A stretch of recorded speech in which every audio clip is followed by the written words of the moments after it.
अमलेन जी आता हूं मैं, ठीक है कैप्टन साहब। अमलेन जी देखिए, कहते हैं ना, आदमी की गरिमा उसके मान सम्मान उसके पद से नहीं, उसके अब बच्चों में उसके कर्मों से होती है। आप कैप्टन साहब हो आर्मी के, आपका लोग सम्मान करते होंगे इसलिए क्योंकि आप आर्मी में देश की सेवा की है। लेकिन जब आप ऐसे झूठे तथ्य बोलोगे तो वही लोग आपको मजाक का पात्र बना देंगे। आपने बड़े लंबे लंबे आरोप लगा दिए, राहुल गांधी ने ऐसा किया, कांग्रेस ने वैसा किया। छोटा सा प्रदर्शन कोई करता है, आप दर्जनों मुकदमे उस पर लिखवा देते हो। आप बड़ी बड़ी बातें करते हो, प्रदर्शन के लिए उससे बोलिए। अगर दो लोगों में लड़ाई होती है, हम मेरे बच्चे में पड़ोसी के बच्चे में, तुम पहले अपने बच्चे का हालचाल पूछूंगा ना, तो चोट तो नहीं आई या तुम्हें कितना नुकसान हो बताऊं तो इलाज कराऊं, फिर पहले पड़ोसी का पूछूंगा। अरे उनके कितने मारे वो तो सब दुनिया जान रही है ना, पहले मुझे अपने जानने चाहिए ताकि मैं उसको मजबूती दे सकूं, बैकअप कर सकूं। चलिए ठीक है, ठीक है, मैं ठीक है अमलेन जी, मैं इस बात को आगे बढ़ाता हूं। शैलेंद्र जी मैं अब आपसे वापस ये समझना चाहूंगा है या नहीं, हो गया अमलेन जी, एक बार भी नहीं बताया कि देश में गैस की किल्लत है या नहीं। एक बार इन्होंने डॉलर का नाम नहीं लिया, इन्होंने एक बार भी गैस की किल्लत का नाम लिया। अब वार्ता आगे बढ़ेगी तभी ये सब जवाब आएंगे। मैं वही सवाल लेकर के आगे बढ़ता हूं। मैं शैलेंद्र जी मैं आपसे दो चीजें समझना चाहूंगा। एक तो यह है कि जिस तरीके की स्थिति है उसमें प्रधानमंत्री जो बात कह रहे हैं, उन्होंने ईरान को भी चेताया है अपने भाषण में, उन्होंने अमेरिका और इजराइल को भी अपनी तरह से समझाने की कोशिश की है और साथ साथ देश को भी संदेश दिया है। ईरान को यह समझाने की कोशिश की है कि अगर रास्ता रोकोगे तो उसके परिणाम घातक होंगे। अगर अमेरिका और इजराइल उनके पावर सेक्टर पर हमला करेगा तो भी नुकसान होगा और उसके लिए अमेरिका और इजराइल को चेताया है। और इधर भारत में लोगों से समर्थन या एक सहयोग की अपेक्षा की है कि अगर क्राइसिस होती है या बढ़ती है तो देश थोड़ा संयम से काम ले। इसके पीछे क्या आपको लगता है कि जिस तरीके से बीजेपी और कांग्रेस के बीच में हम अभी भी रस्साकशी देख रहे हैं, उसमें सहूलियत से समाधान हो जाए, एक संकट पार हो जाए?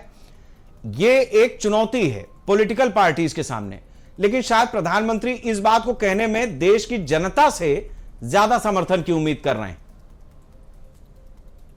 उन्होंने अच्छा आज संबोधन किया, शॉर्ट में था लेकिन बहुत ही अच्छा और माकूल था। उसमें कई बातें एक साथ उन्होंने कही।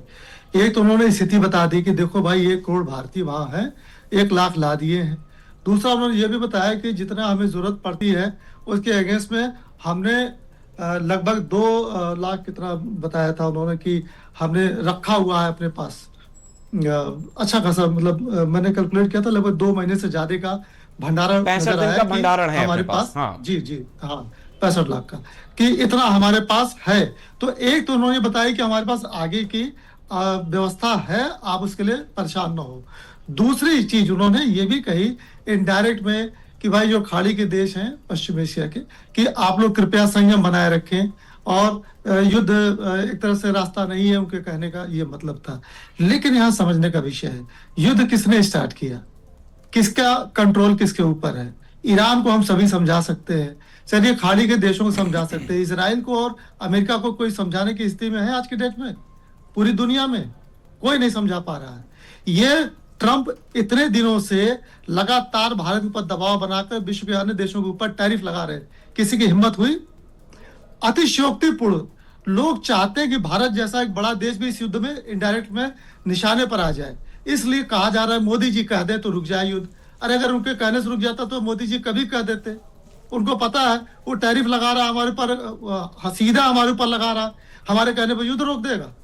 वहां गए इजराइल में और इधर निकल के आ रहे, उधर हमला हो जा रहा, उनके साथ गए हुए पत्रकार सब वहीं फंस गए। आप ये सोचिए कितने बड़े खतरे से बच करके हमारे प्रधानमंत्री लौट आए। किस दुनिया में हम लोग हैं? ठीक है, आप स्वाभिमान बनाए रखना जरूरी है, आपस में माहौल बढ़िया रखना जरूरी है, लेकिन आंखें मूंद लेना कोई समझदारी नहीं है। ट्रंप किसी के कंट्रोल में नहीं है आज की डेट में, पूरी दुनिया में सबको छोड़िए, अमेरिका के कंट्रोल में नहीं है। इस तरह का माहौल बना हुआ है और ये जितनी गर्मी है, एक वातावरण में गर्मी भी हो जाती है, हर कोई आक्रामक हो जाता है, वो सब गर्मी इस युद्ध के बहाने निकल रही है। ईरान की कुर्बानी हो रही है और इसी कुर्बानी में, इसी युद्ध में सब गर्मियां जो अतिशोक्तपूर्ण हो गई थी, दिमाग में चढ़ गई थी, वो हल्की हो रही है। एकदम ये हो रहा है कि सबको बिल्कुल टेकन फॉर ग्रांटेड मत लीजिए। सब लोग युद्ध पे मरने मारने पे आ जाएंगे तो फिर कोई एक देश बहुत बड़ा बलशाली नहीं रह जाएगा। ये इनडायरेक्ट में मैसेज है। मोदी जी ने जो कहा तैयारी करके रहने के लिए, वो इसीलिए उनको मालूम है कि पता नहीं कितना लंबा चलेगा। वो प्रॉक्सी वार करने में माहिर है ईरान। ईरान अगर यहाँ हार जाएगा तो हर देश में और उनके ही देश में लोग आत्मघाती हमला कर सकते हैं, ऐसे उनके पास समर्पित लोग हैं। युद्ध कैसे रुक जाएगा? नहीं रुकेगा। तो ये इस समय अपने को मजबूत रखना है। और एक बात और, इकोनॉमी पर जरूर असर पड़ सकता है, हमारी रोजमर्रा की आराम और लग्जरियस चीजों पर असर जरूर पड़ सकता है, लेकिन भूखे नहीं मरेंगे। हमारा देश कभी गैस पर और पेट्रोल और डीजल पर नहीं चलता रहा, बैलगाड़ी पर, ये लकड़ी कोयला इन सब चीजों पर चलता रहा। बहुत से बहुत होगा तो वही ना हो जाएगा, भूखे थोड़ी मरेंगे। उन्होंने इनडायरेक्ट में सबको कह दिया तैयारी रखिए। हाँ, ये कि अपडेट किए रखना अपने देश के लोगों को कि आप सजग रहो, एकदम महामानव मत बनाओ।